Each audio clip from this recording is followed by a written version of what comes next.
I spent 4 days in Benin Republic, and of course I had to do some touristy activities. Slept around 1, woke around 6. C'est la vie.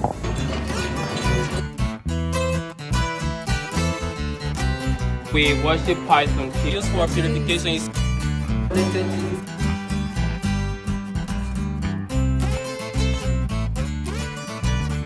I want to go to the beach this night.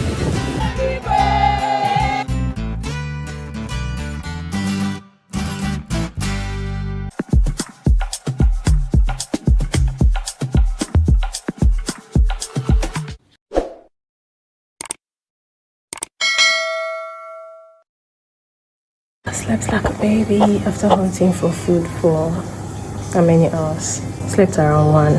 I woke up around 6. C'est la vie. We are going to Ouidah. A lot planned for today. I can't wait.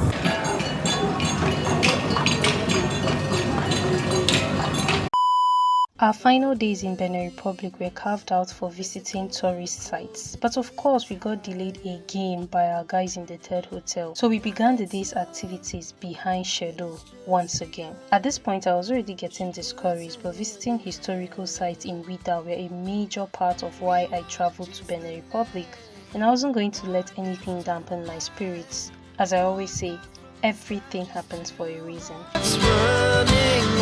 We finally took off on our own, so come with me to the ancient city of Ouidah, Benin Republic. By the way, what is this game called in your local dialect? Ouidah was a densely populated, prosperous kingdom located on the slave coast of West Africa in what is now Benin Republic.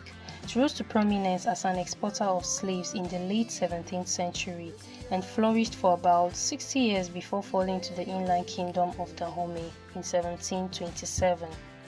At the height of its commercial prosperity in the first 2 decades of the 18th century, it is said that Ouidah controlled the export of between 15 and 20,000 slaves a year. That's huge.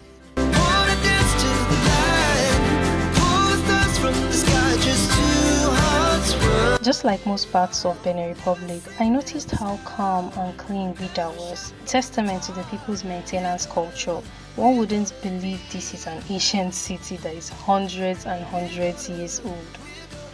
Our first stop in Ouidah was the Python Temple, which interestingly enough is directly opposite a cathedral. We visited on a Sunday, which is worship day for both Christians and snake worshippers, and I was surprised to see people come out of the cathedral and go straight into the snake temple to pay homage.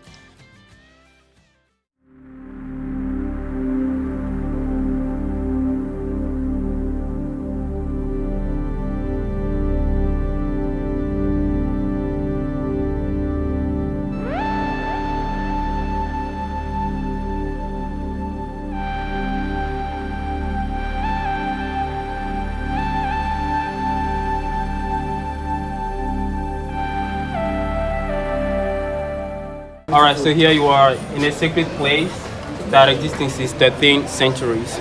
So here we worship pythons here as gods because in the past they protected the crops on the farms of our ancestors against rats and mice. So that's the main reason why our ancestors here started worshiping pythons.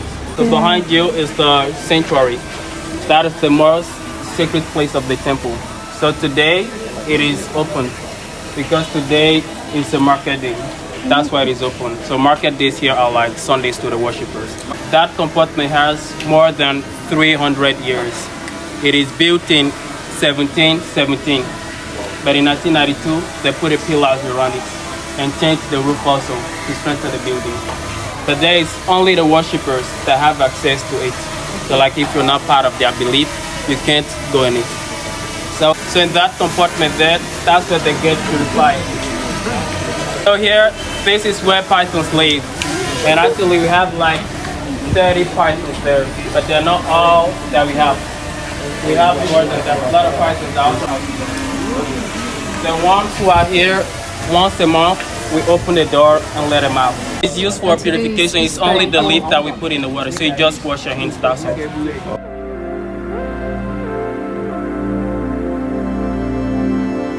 This was not my first rodeo when it came to carrying pythons, but I was still excited. I mean, it's not every day you go into an ancient city that worships snakes and carry a python.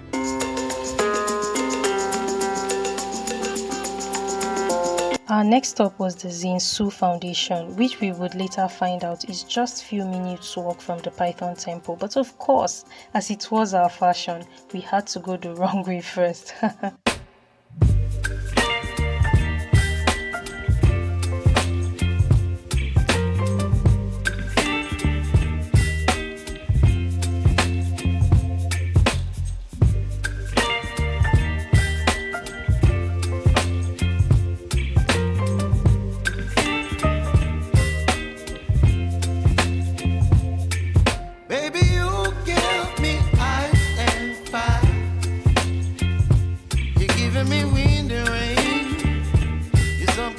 Is to promote African contemporary art. So we want to show those African artists that are from here.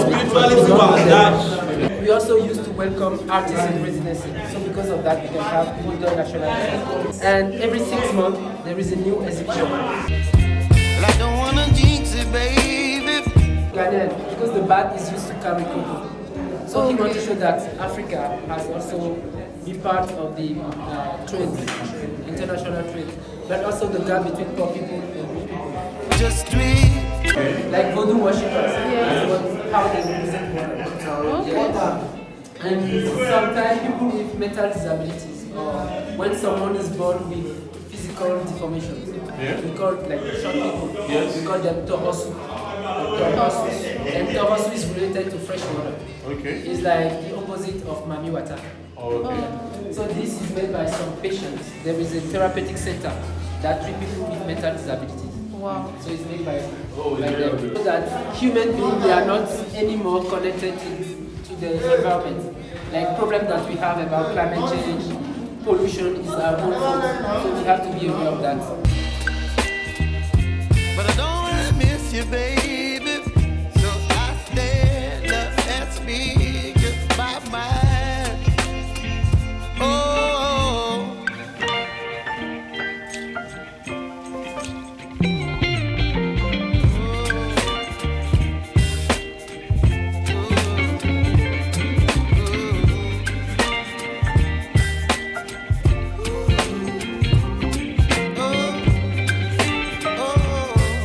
As much as I could spend my whole day in an art museum, I wasn't alone on this trip, so of course we headed for the next location.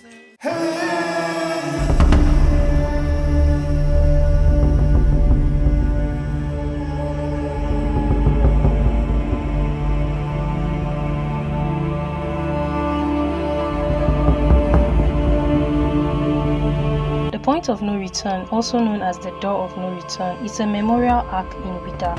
The concrete and bronze arch, which stands on the beach, is a memorial to the enslaved Africans who were taken from the slave port of Ouidah to the Americas.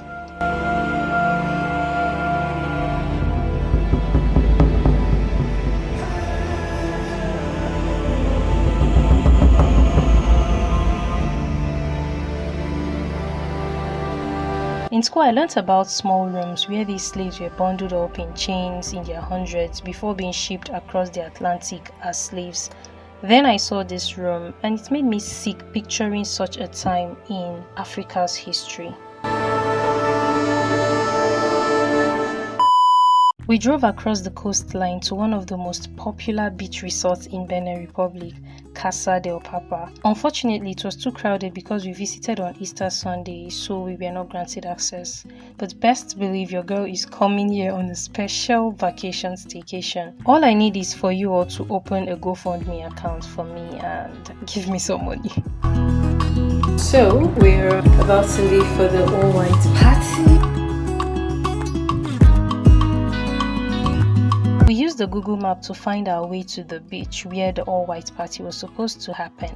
We got to one end of it and a security guard asked us to take a turn to get to the beach entrance. Once again, we couldn't find our way, so we got a motorcycle rider to take us there. Tell me why this man led us to a totally different beach nearly 20 minutes away or even more, and still had the audacity to ask us to pay 2,000 sefa for leading us astray. Again, we navigated our way back and finally made it to the beach nearly an hour after leaving our hotel. But we are Nigerians and nothing can stop our energy, so trust that we partied.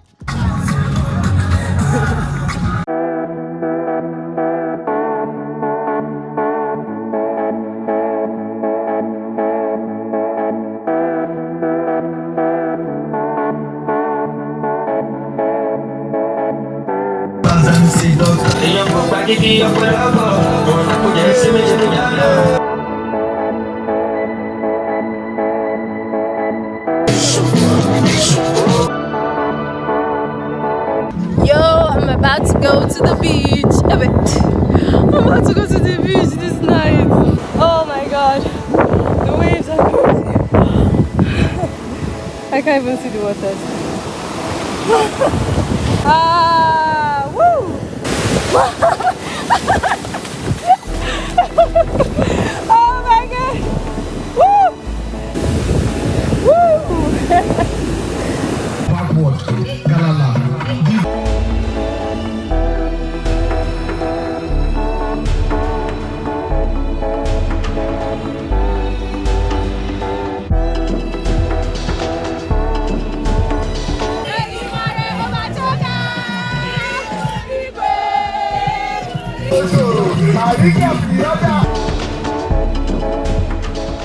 The next day. Last day in Benin. We have 2 more places to go and then we go. We are checking out Sessi Hotel. I like staying here.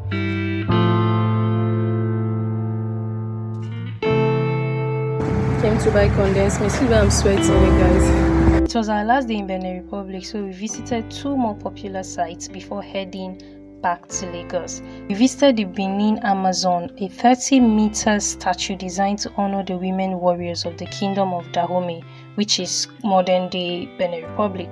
The statue represents an agoji, a term that refers to members of a regional military corps entirely composed of women. Both admired and feared for their bravery, the agoji participated in most of the military campaigns the Dahomey Kingdom waged against its enemies for nearly 200 years. The Netflix movie Woman King was largely based on the story of the agoji of the Dahomey Kingdom. So if you've seen that movie, you get what I'm talking about.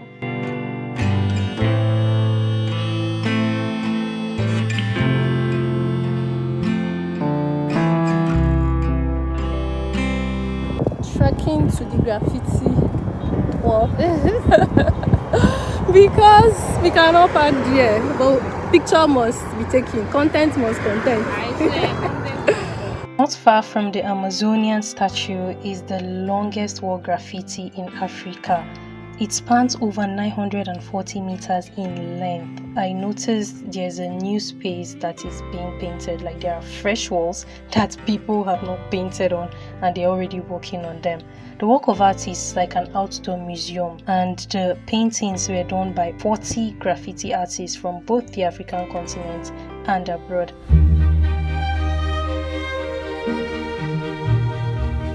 The Benue and Niger rivers join and empty into a body of water. The capital and largest city of Rivers, Capital of Rivers State, capital of Rivers. State was a main source of freedom and tourism for the Fulani Empire of Sokoto. In spite of my fears about traveling with a large group, I'm glad I let my friend convince me to go on this trip. I met people from different backgrounds and walks of life, witnessed stressful incidents. My patience was tested more than once. But irrespective of it all, I made friends, saw places I only read about, and had fun moments that formed part of my whole experience. Because everything happens for a reason. If you made it this far in this video, don't forget to give the video a thumbs up, subscribe to my channel if you've not, and do remember that you matter, and I'll see you in my next one. Bye! 5, 4, 3, 2, 1.